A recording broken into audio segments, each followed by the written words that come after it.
Au premier matin du monde, quand la vie naquit des brumes du grand chaos, quand la première terre s'enhardit pour barrer l'horizon des premiers âges, il était déjà là, venu on ne sait d'où. Il était déjà là, le pays des Basques, l'Euskal Herria. De Biscaye en Labour, de Soule en Guipuscoa, d'Alava en De Navarre.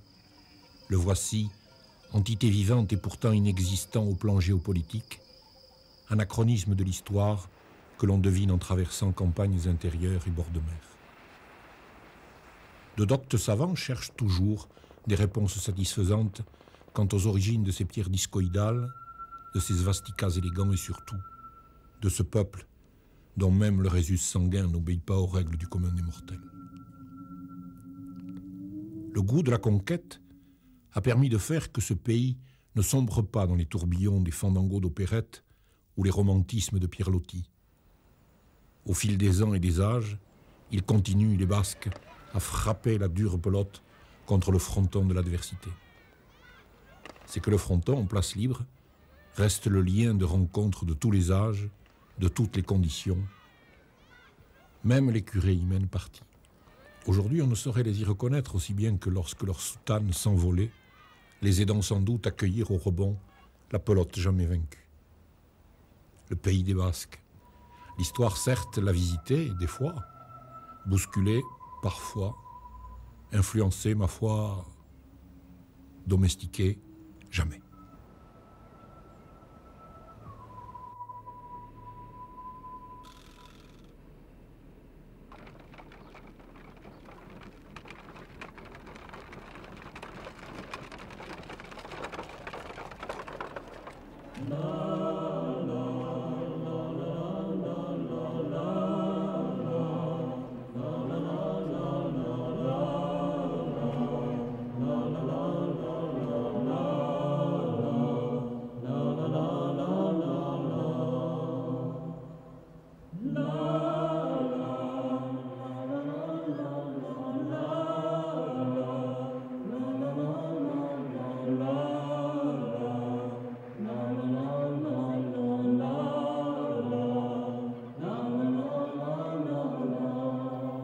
Le voilà donc ce pays aux couleurs de la nostalgie noire et blanche, unique, mais divers, de l'intérieur à la côte.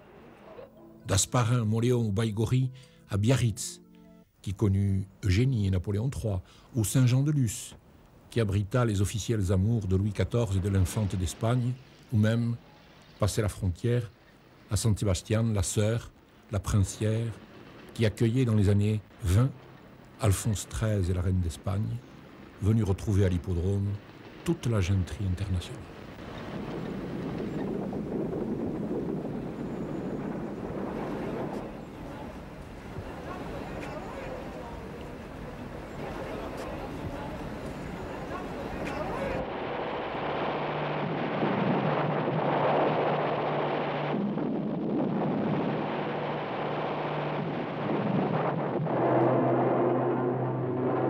« 26 avril 1937. Pourquoi a-t-il fallu que le malheur s'abatte là? Pourquoi les pantalonnades de quelques clowns sinistres du fascisme ont-elles eu raison de l'espoir? Guernica. Guernica, le monde n'a pas fini de pleurer ta mort et celle de tes espoirs qu'ont lâchement abandonnés ceux-là même dont on attendait le secours. Il n'est resté longtemps que ruine de cette ville symbole de résistance et capitale du Parlement basque. Le chêne, le Guernicaco Arbola, y a brûlé. Triste épisode que ce massacre. Il n'était que la préface d'autres douleurs, d'autres scènes de désolation, d'exode par terre et mer qui allaient ravager la France et quelques autres pays. Mais l'Europe se couvrait les yeux pour ne pas voir l'inexorable. Maté au sud, occupé au nord, il a souffert, le Pays basque, déchiré, écartelé, mais il a aussi résisté et joué son rôle dans la victoire de 45 qui faisait sonner cloches et tchistos, ces flûtes aiguës qui auraient fait danser même un paralytique à la libération.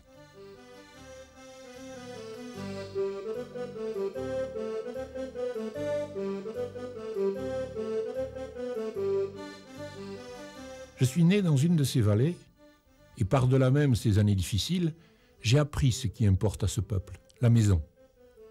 Je veux dire la famille, avec souvent la place prépondérante du grand-père, Aitachi. C'est lui qui m'a fait découvrir l'importance d'être ensemble. Comme dans les marchés modestes dans les villages de montagne, ils sont plus achalandés, sur ces places où se mélangent paniers de tout calibre, volailles de tout poil et conversations animées. Ici, la vente reste le premier des moyens de communication.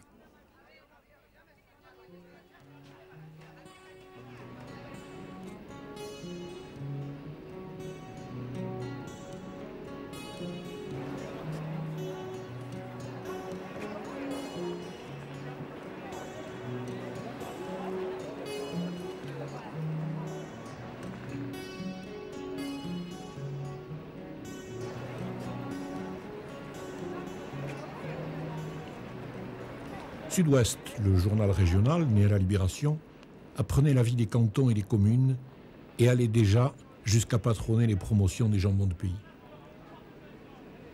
Pour s'assurer d'un bon jambon, et en tout cas en permettre la vente, on a toujours su le fleurer à cœur et détecter ainsi les éventuels dégâts de la mouche.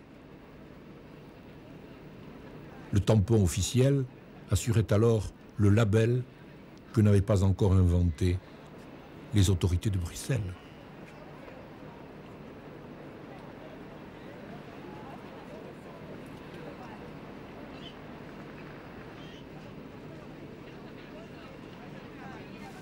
Les maquignons au ventre rebondi, au jugement sûr, faisaient et défaisaient les cours des produits, on comptait alors en anciens francs, et les grandes surfaces n'avaient pas emballé la machine économique en tuant la poésie du marchandage. Le vrai jambon des Pyrénées se fait à partir d'un porc basque qui a bien failli ne plus exister. Il faudra en effet attendre les années 80 pour voir sauver, grâce à un élevage des aldudes, ce cochon taché de noir, nourri en liberté avec les glands de chêne et qui porte sur l'œil son oreille en béret, très couleur locale. La race donc faillit disparaître, même si elle sut résister. Et mon grand-père alla même jusqu'à en acheter un pour la ferme, chez nous.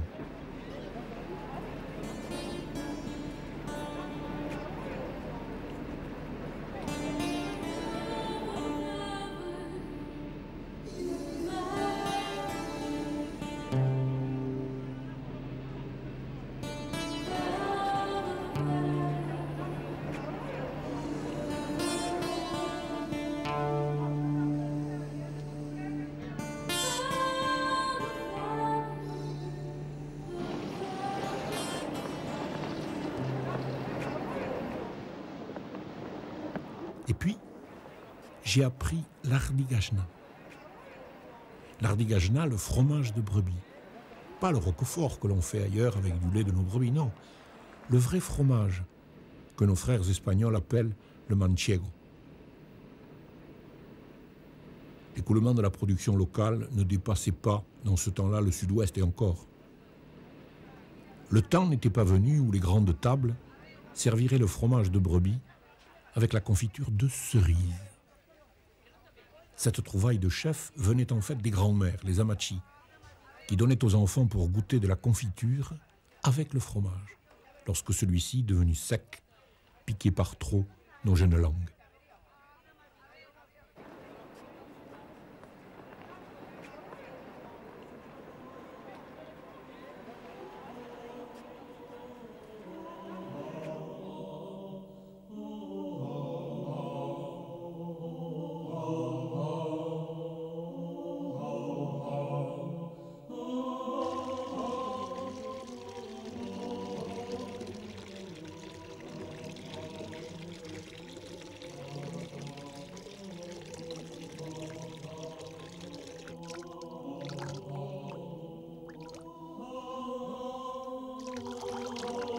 Chez nous, à la ferme, se préparaient avec amour et savoir-faire ces cahiers blanchâtres que l'on façonnait à la main et que l'on moulait avant salage, séchage et affinage durant plusieurs mois.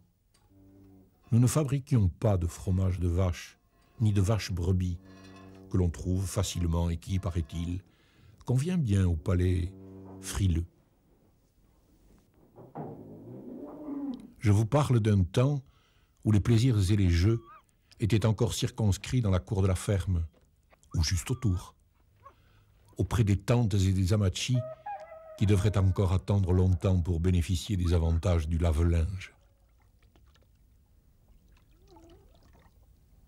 Mais c'était l'école de la vie basque, où se transmettait le savoir des aînés que nous devions suivre dans le sillon tout tracé de nos traditions et coutumes.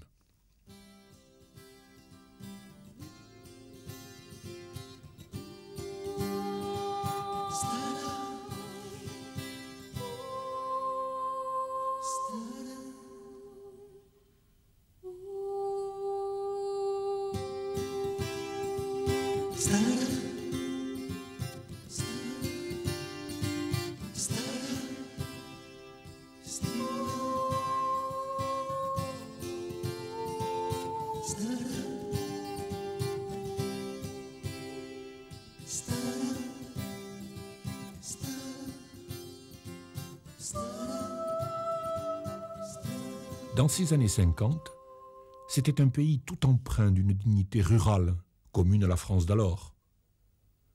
Pourtant, quand revenait le temps des transhumances, et je sais qu'il en est toujours ainsi, les grands courants des appartenances entraînaient jusqu'aux plus jeunes vers cette aventure qui demande des vallées solidaires aux communautés bien resserrées.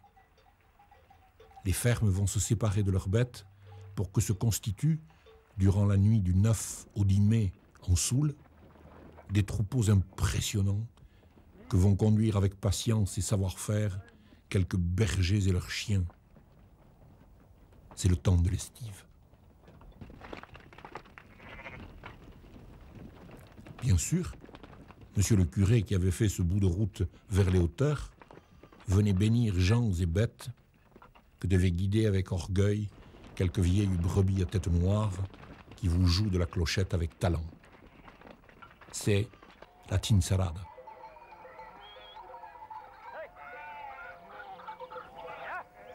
J'y suis monté enfant et j'ai été impressionné par cette nature intacte. J'ai rêvé de posséder un potioc, ce petit cheval basque, peu farouche, mais pris de liberté et qui vient, quand le temps est au froid, rendre visite aux bergers dans le Cayolar, cet abri humble et fruste où se forge l'âme de ces sages de la montagne.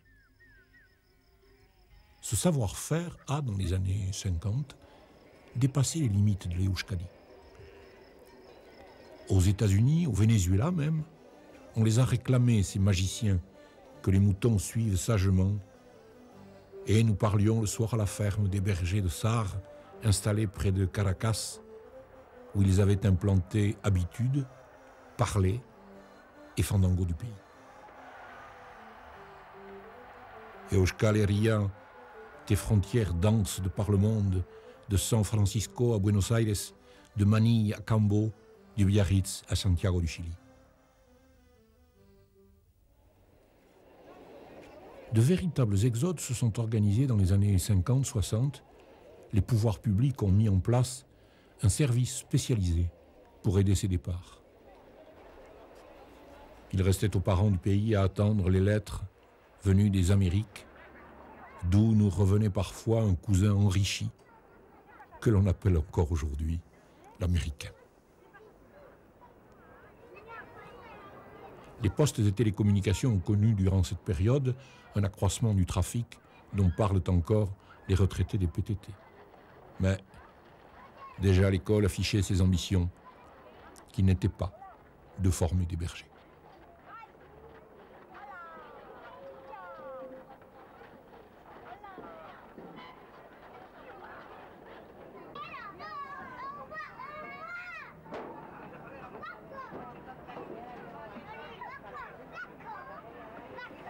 Mais c'est au sortir des messes du dimanche, où l'on venait toujours très habillé, que se commentaient les dernières nouvelles des exilés.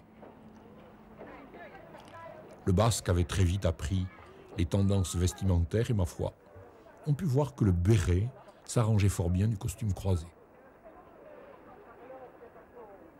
Comme partout ailleurs, ce moment hebdomadaire de rencontre privilégiait la communication. Il permettait déjà d'échanger des informations et des plaisanteries, de parler politique, mais aussi de préparer et de mettre au point des parties de mousse. Ah, le mousse, il a ravi mon enfance. C'est un jeu de cartes où l'on a le droit de se faire entre partenaires des signes et des grimaces que peuvent voir les adversaires. Un vrai bonheur pour le rire devant certaines mimiques irrésistibles.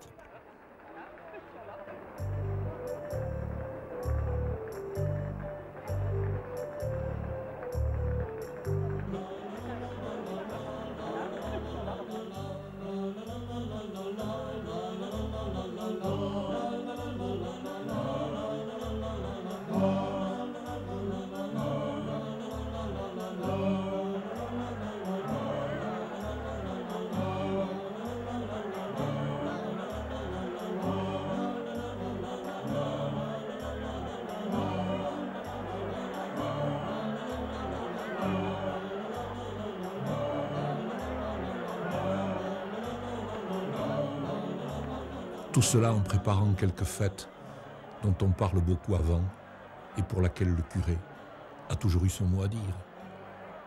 Son œil averti savait qui dansait avec qui sur la place, et c'était souvent lui qui distribuait les dossards au départ d'un autre sport qui prenait son essor depuis la fin de la guerre sur les traces des frères Lapéby, la course cycliste. Pour apprécier, je crois, ces épreuves, très amateur mais passionné, il faut toujours revenir à cet esprit de lutte, d'affrontement des Basques. Ce besoin de souffrir dans l'effort d'une montée de col que venaient suivre à l'époque quelques pontes de la fédération, dont la 11 chevaux Citroën attestait du sérieux, du savoir et de l'importance. Là se choisissaient les futurs champions.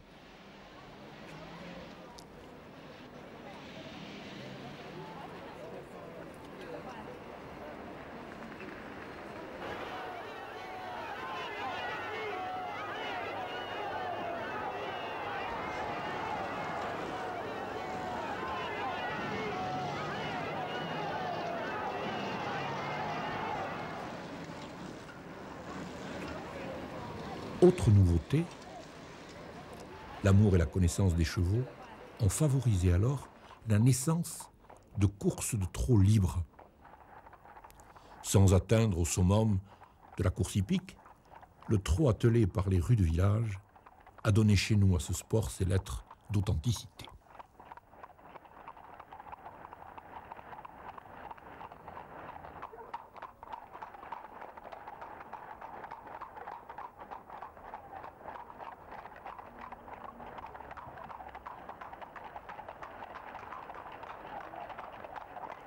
C'est autre chose que la piste de devoir se mesurer dans ces ruelles caillouteuses. Les virages se prennent à angle droit, les sulkys se renversent parfois, et les paris n'ont nul besoin de PMU pour exister.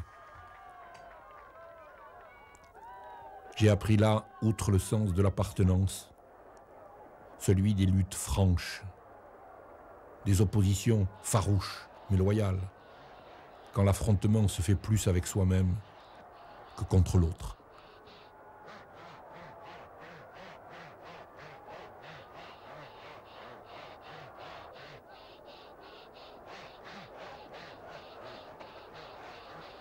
Ah, les images de l'époque de ces courses avec sacs de 60 kilos font sourire. Elles disent plus que cela. Elles parlent, me semble-t-il, de valeur. En tout cas, elles me remettent en mémoire les intransigeances du grand-père vis-à-vis de la tricherie, de la facilité, du faux-semblant. Elles me disent aussi la tradition, la continuité d'une vie fière mais sans arrogance, et le respect aux anciens, sans pour autant leur bâtir des panthéons.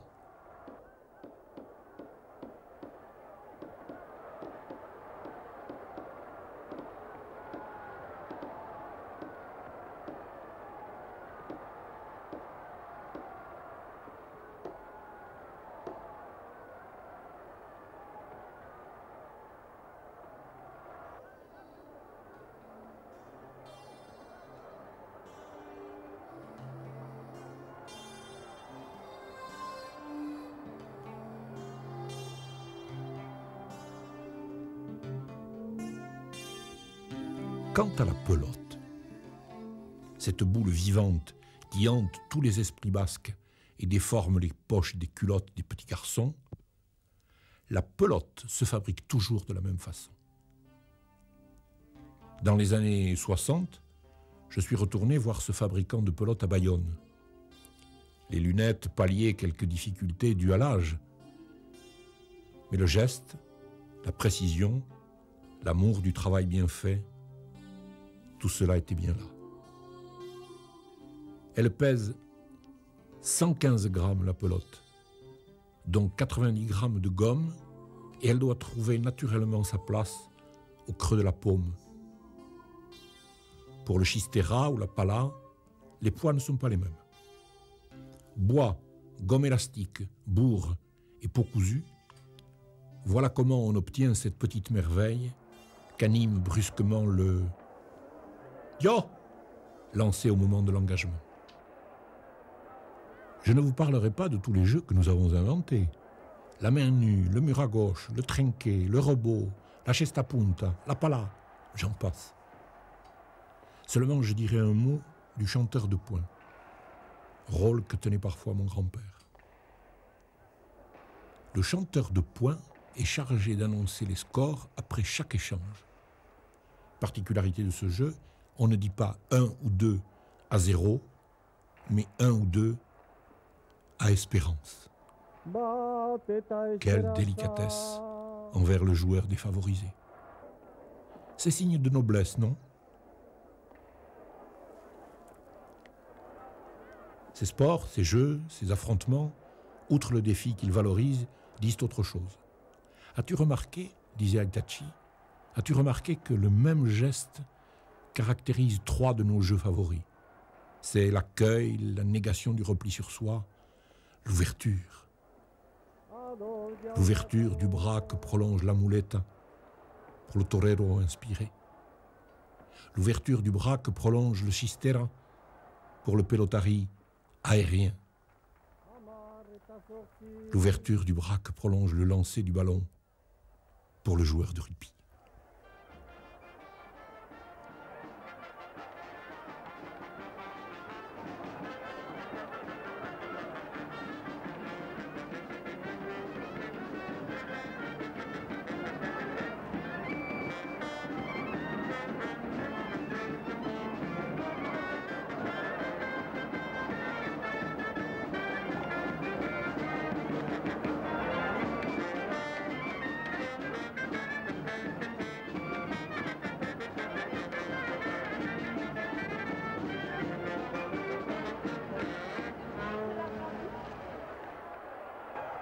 C'est vrai que le rugby a fait chez nous une très belle percée.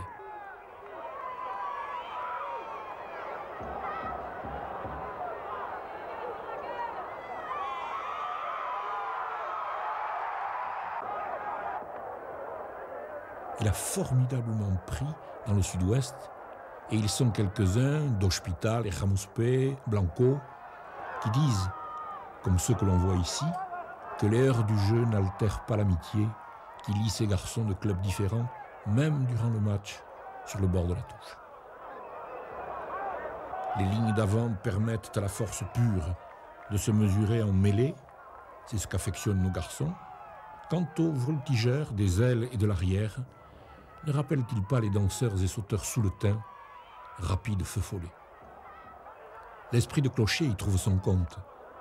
Et fervent du BO que je suis, entendez, le Biarritz olympique, je chantais à l'époque « Avec un peu de chance, l'aviron bayonnais sera champion de France si Biarritz le permet. »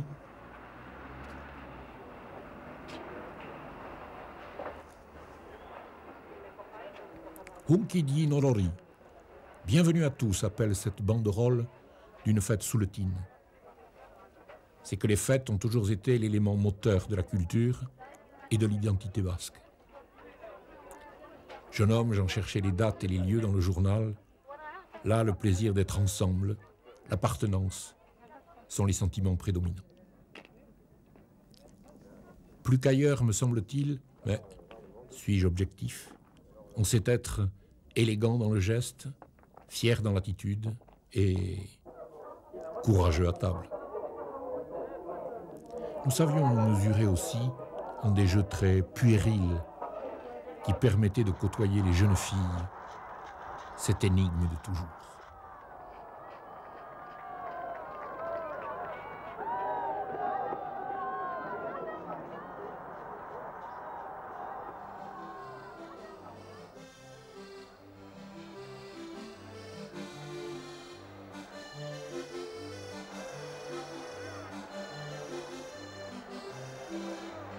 Les airs à la mode avaient bien sûr leur succès, mais les vrais chants basques, entonnés à pleine voix par ce chanteur d'Aetz et repris en chœur, ralliaient tous les suffrages. Le rock et le rap ont-ils balayé tout ça? Je ne crois pas.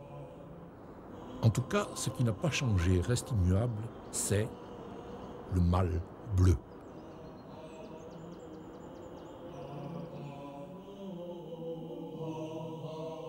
Mal, parce que les conséquences économiques automnales sont, paraît-il, tragiques. Des magasins ferment 15 jours à cette époque. Bleu, comme la gorge bleue du pigeon ramier, autrement dit, la palombe.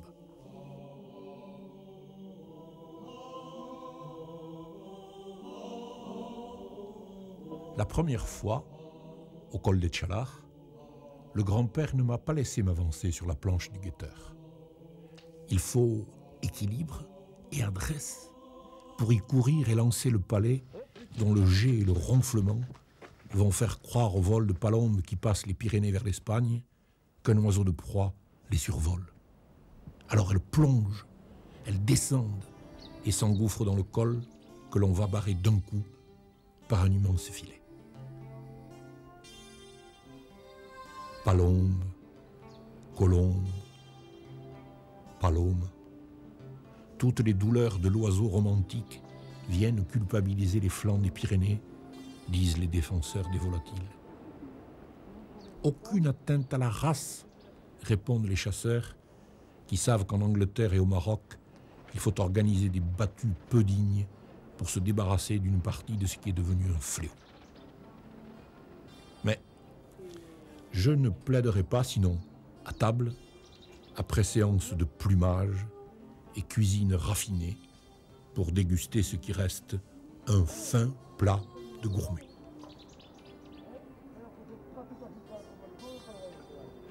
C'est vrai que la convivialité et la bonne chère conduisent parfois ce pays à des pratiques discutables. La chasse à l'ortolan est interdite, mais l'oiseau reste un mets de roi. Le gavage des oies et des canards devrait peut-être me culpabiliser quand je déguste un foie au raisin. J'avoue que non. Mais que de raison, jusque dans les gaves et les nives, de chanter les plaisirs de la table que l'on cultivait si bien à la maison quand l'un de nous rapportait quelques truites sauvages.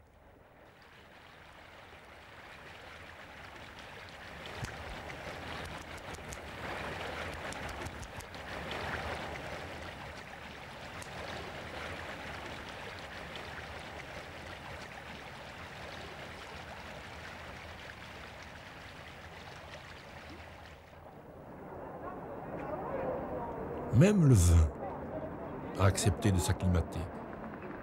Irouléguy en est la preuve. À l'époque, le grand-père en était moins sûr.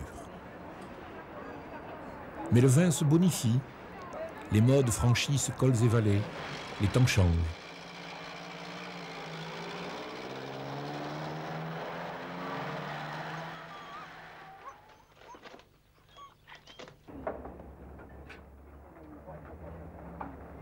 Ces images familiales du ski sauvage à Irati, je crois, attestent de ces influences extérieures.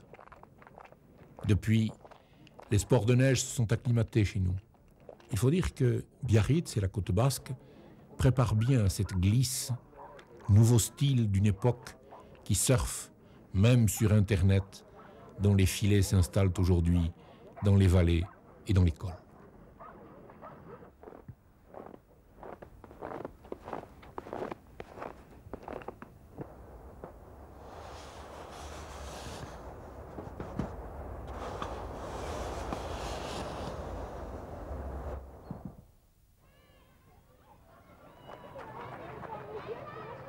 qu'il y a loin de la société moderne que bousculent sans cesse les technologies nouvelles pour la maîtrise de l'espace et du temps, qu'il y a loin avec cet apprentissage du sport à l'école auquel nous initiait notre instituteur.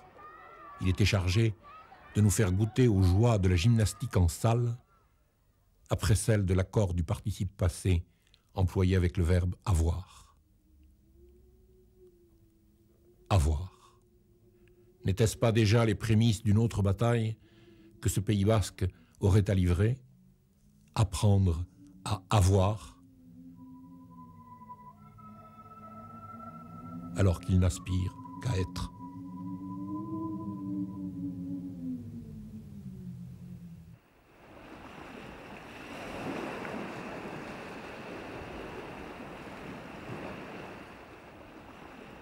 Grand-père, je voudrais voir la mer. Et le vieux m'avait regardé avec un plissement dans l'œil, une joie de connivence. Cela, c'était juste après la guerre, quand Biarritz revivait, quand le grand palais vidé des occupants redevenait un lieu convenable.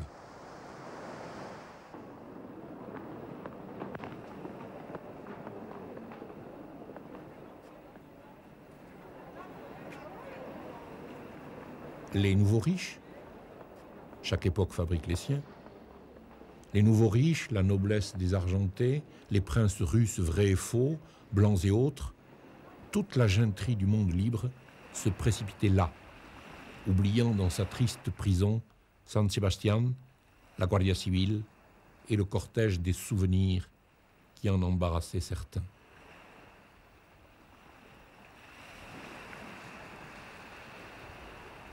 Les dames réapprenaient le shopping. Le Bon Marché avait ouvert un grand magasin près du Biarritz Bonheur et après avoir failli périr asphyxié dans les rayons de ces lieux chics, j'allais avec Aitachi tout le long de la côte des Basques, par la place Sainte-Eugénie et le Vieux-Port, dans l'éclatement bleu et rose des hortensias de l'été, en saluant Gustave Eiffel, auteur de la passerelle du Rocher de la Vierge. J'ai découvert ces lieux avec enchantement, même si j'ai eu du mal à faire le lien entre cette ville apparemment frivole et élégante et ma vallée austère, mais je crois plus authentique.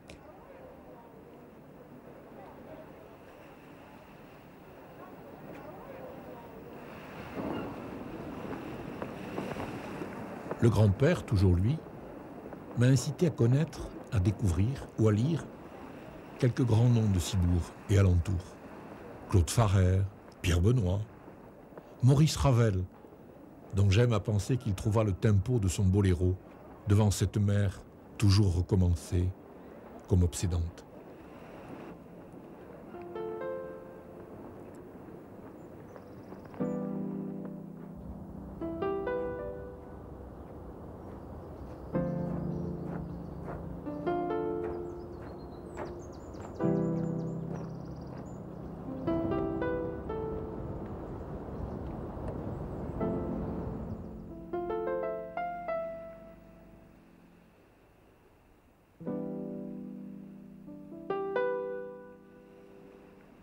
Aux luttes et sports que je connaissais bien, venaient se substituer ici d'autres exercices où la force et l'adresse n'étaient pas absents.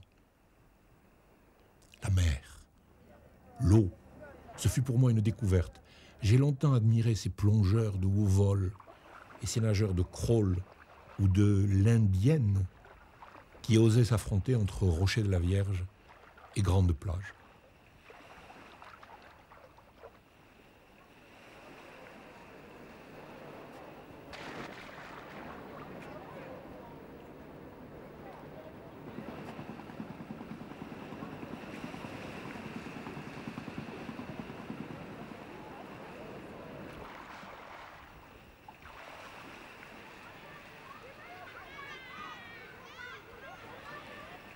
Je ne fus pas le seul à découvrir cet autre aspect de notre pays. Dès 1947, les centres aérés organisèrent des sorties à la mer. Les villages de Basse-Navarre et même de Soule se lancèrent vite dans cette course à l'air pur. Ces expéditions-là n'ont pas été l'exclusivité du Pays basque, mais enfin, nous, de l'intérieur, découvrions ainsi encore et encore ce bonheur infini de l'océan. Au plaisir du soleil, du sable et de l'eau, s'ajoutaient parfois histoires ou légendes dont sont friands les Basques, tant pour les dire que pour les écouter. Bien sûr, les enfants y ont toujours droit après le goûter. Près du phare de Biarritz et avant l'embouchure de la Dour s'étale la chambre d'amour, plus souvent champ de bataille des vagues que lieu de plaisir pour les amoureux transis. C'est Victor Joseph Étienne de Jouy qui créa vers 1830 le personnage de l'ermite à qui on doit l'histoire.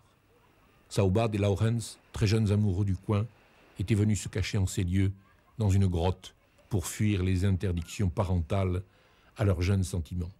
Ils y périront noyés. C'est depuis ce temps que la grotte, puis la plage, portent le nom de chambre d'amour. Plus loin, après le phare, comme pour veiller sur les amoureux, la Villa Belsa garde ses allures de maison hantée, je l'ai toujours connue ainsi, inquiétante et drôle à la fois, qui nargue pêcheurs et marée même mauvaise. Dans ces années de l'après-guerre, toute la côte basque, de ce côté de la frontière, se découvrait elle-même, oublieuse de la grande sœur, qu'on pouvait presque voir par beau temps à la jumelle, Saint-Sébastien. La vie était plutôt triste en 1950 et monotone. Comme il était bon le temps des gloires, quand Saint-Sébastien la belle, la riche, à l'architecture orgueilleuse, déployait cette élégance tout ibérique et britannique à la fois.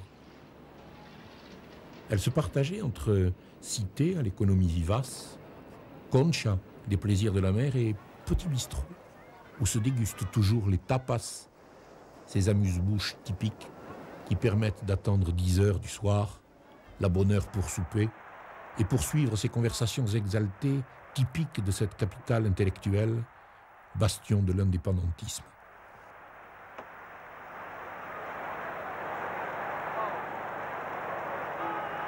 J'avais bien sûr vu la corrida à Bayonne, mais les images filmées là-bas me transportaient dans cet ailleurs où 5 de la tarde n'est pas 5 heures de l'après-midi et où ça prend ce goût intraduisible de peur, de honte, de fierté et de communion. 1934. Joselito régnait en maître et l'on cultivait son style et son maintien. Les amateurs s'essayaient eux aussi contre Vachette et Taurillon en rêvant de gloire. San Sebastián perdra cette suprématie fastueuse, économique et sociale pour s'enfoncer dans les brumes franquistes. Seule, la mort du caudillo permit le regain de la vie de Donostia, rééquilibrant cette côte basque jusque-là amputée. La mer, je l'ai appris alors, ce n'était pas seulement la plage des oisifs et des garçons de cabine. C'était aussi ces rives inquiétantes et superbes où s'accostent pour un temps les embarcations de tout bois, poursuivies par ces vagues vivantes qui arrivent de si loin pour repartir si vite.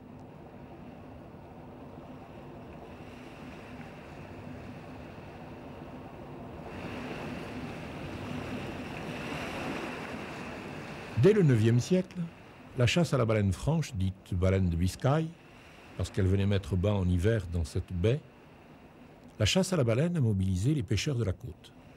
À Biarritz, du haut du plateau de la Talaï, les guetteurs signalaient les grands cétacés qui arrivaient, paraît-il, au premier froid. En 1935, c'était la pêche noble. Mais l'esprit de conquête restait le même avec l'air du large, les moments de convivialité simple mais copieuse, que je découvrirai à mon tour, la main craintive posée pour rire sur la barre franche du bateau d'un cousin. Là, j'ai appris à boire au chakwa. C'est la gourde en peau de chèvre qu'il faut presser à deux mains en dirigeant le jet fin et puissant au fond du gosier. Gare à l'étouffement. Mais quel bonheur lorsqu'on y arrive. Il faut les avoir vus, ces Basques de l'océan, conscients du caractère aléatoire de leur métier. Cela rend humble et fier à la fois, je crois. Mais ils étaient et sont bien les mêmes que ceux de chez nous à la montagne.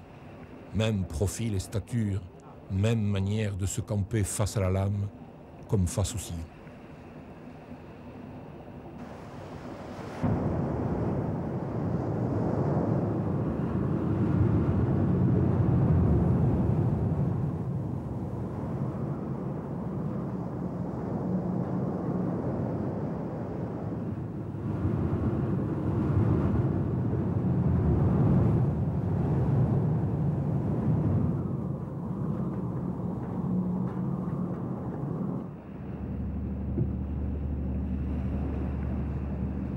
Je crois qu'Aitachi avait dû être pêcheur dans une autre vie. Personne comme lui ne savait raconter la frénésie qui s'emparait de l'équipage lorsque retentissait le « Bacha, bacha » pour signaler l'arrivée des thons attirés par les appâts vivants et qu'on ne prenait qu'à la ligne. Le mousse arrosait au jet la surface de la mer pour remplacer la pluie et cacher ainsi aux poissons l'activité du pont du bateau. De ce jeu avec le poisson résultaient parfois ces fabuleuses pêches dont on parle longtemps dans les bistrots du port, où se comparent mieux qu'ailleurs les surenchères de la chance.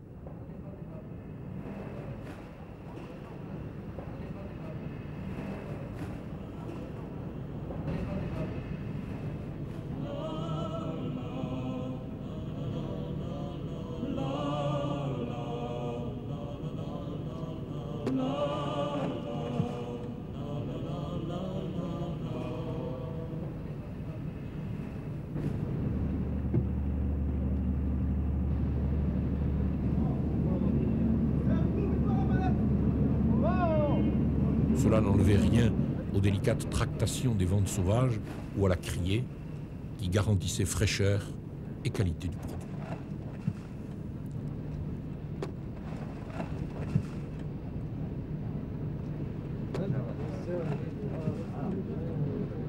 À bord des bateaux, la question est toujours d'actualité, il convient alors de refaire la toilette du bâtiment sans rien perdre, bien sûr, des appartenances locales qui disent à la mémoire ce que l'on ne peut oublier.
À cette époque remonte le temps des radoubs et des cales sèches, nombreuses sur les rives de la région.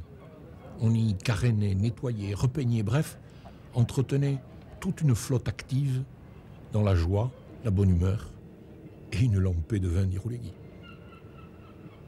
Mais qu'il soit des montagnes ou de la côte, le Basque n'oublie jamais le sens de la vie, dur mais aimable, pleine de cette énergie qui fait de lui un passionné de la terre, du champ, de la pelote ou de la mer qu'il essaie de dompter. Ici, près de Saint-Jean, s'inspirant sans doute des raies volantes aux lignes pures, il façonnait dans ces années l'ange de la mer.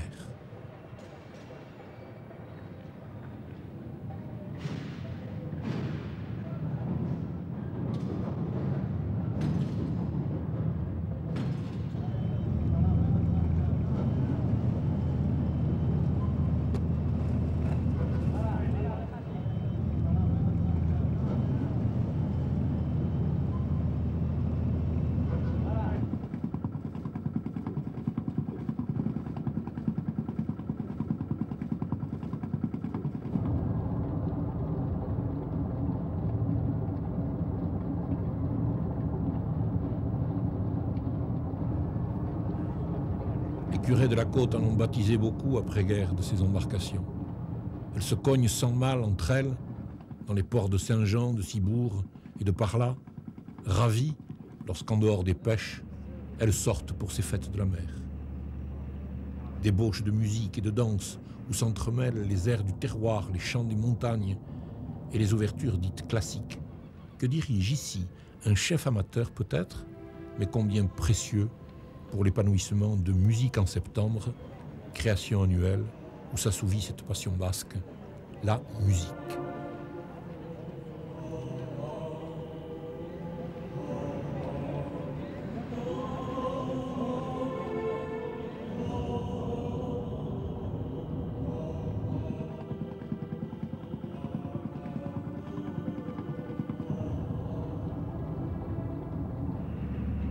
Comme tout naturellement, ce moment passé à feuilleter l'album de mes familles me ramène à Bayonne. La boucle est bouclée. Ouverte sur l'océan par l'embouchure, la barre, Bayonne s'est installée à cheval sur la Dour et la Nive, contrôlant une activité portuaire qui fut à l'époque une réussite économique. Bayonne, dont la cathédrale lance ses deux flèches gothiques à l'assaut du ciel, s'ouvre en effet vers l'Espagne côtière proche. Elle est basque, au-delà du possible. C'est ici, disent certains, que se fabriquent les meilleures pelotes, les maquillas les mieux gravés. Il s'agit de cannes creuses et bien sûr les espadrilles, les sandales, merveilles de confort et d'élégance, les espartinacs. C'est un art que l'on se transmet de père en fils. La corde tressée est façonnée et cousue main, souvent sur mesure, et bien sûr, on choisit la couleur de la toile. C'est que le pied a besoin d'aisance et de tenue. Pour les danses, que celles-ci soient ordonnées ou spontanées, dans les rues de cette ville qui s'offre tous les ans 8 jours de fête, qui ferait pâlir d'envie le dernier carioca.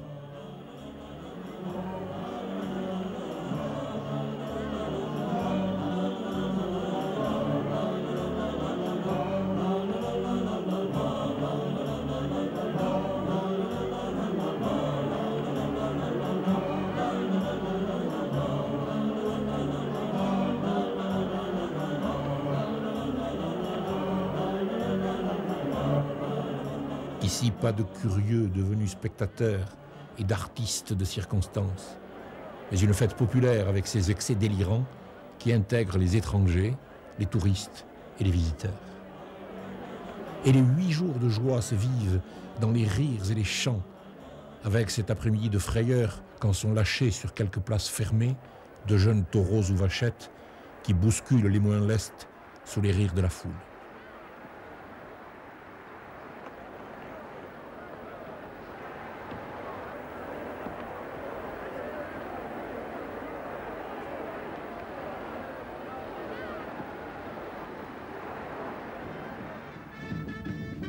Et le jour épuisé quitte Bayonne, où semble s'être réuni tout le Pays basque ou presque. Il dansera jusqu'au jour que l'on saluera demain d'un Irensina vainqueur.